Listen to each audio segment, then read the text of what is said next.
Hello friends, thanks for joining me for our conference update. At the beginning of this month, I was in Brisbane with 1,000 other leaders and church members from across this part of the world for the launch of South Pacific for Christ, a 5-year division-wide mission initiative. Each year of South Pacific for Christ will focus on a different part of our region. So this year, we are focusing on the Trans-Pacific for Christ across many of the island countries. In 2027, the focus will be New Zealand and the wider Pacific.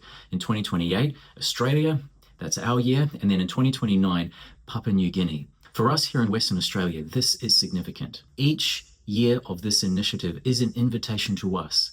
An invitation to pray, an invitation to give, an invitation to partner with what God is doing across our region.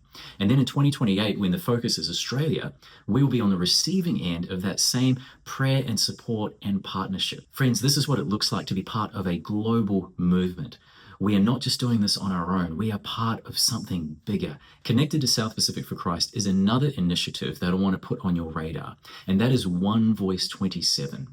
Now, this is a general conference initiative for 2027 to mark 2,000 years since Jesus' baptism. This is a global Adventist campaign with one focus, and that is to lift up Jesus. It's a call for us to utilize the power of digital media to flood that space with the good news of Jesus, building up to September, where there will be some harvest events that will take place. Now, we'll share more about this in the coming months, but in the meantime, I want to invite you to commit it to prayer, to ask Jesus to show you, what can this look like for me as an individual, in my family, in my neighborhood, in my church, in my workplace, and let's see the way that God is going to work powerfully as we lift Jesus up next year with One Voice 27. Friends, here's what excites me about both of these initiatives. They fit in exactly with what we are doing here in Western Australia, what we believe God is calling us to be and to do, to be a disciple-making movement that brings the hope of Jesus to every community in our state. South Pacific for Christ doesn't take us away from that. One Voice 27 doesn't take us away from that. Instead, both of these things enhance what we are doing. They remind us that we're part of something bigger that God is doing here in Western Australia, across the South Pacific, and around the world. And that brings me back to kingdom living.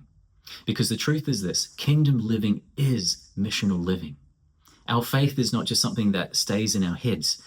It's something that has got to be lived out. It has got to be expressed in practical ways. Jesus didn't say, go and think about the kingdom. He said, go and seek the kingdom. It's active. He says we are to go and make disciples of all the nations. We're to proclaim the gospel of the kingdom to the ends of the earth. And then Jesus says, that's when he'll return. So as we look ahead to South Pacific for Christ, for One Voice 27, my prayer is that we will not just see these as another thing, another initiative, but that we will see this as an opportunity to get on board with what God is doing, both here and further abroad. This is kingdom living. Let's go out and be God's kingdom people today.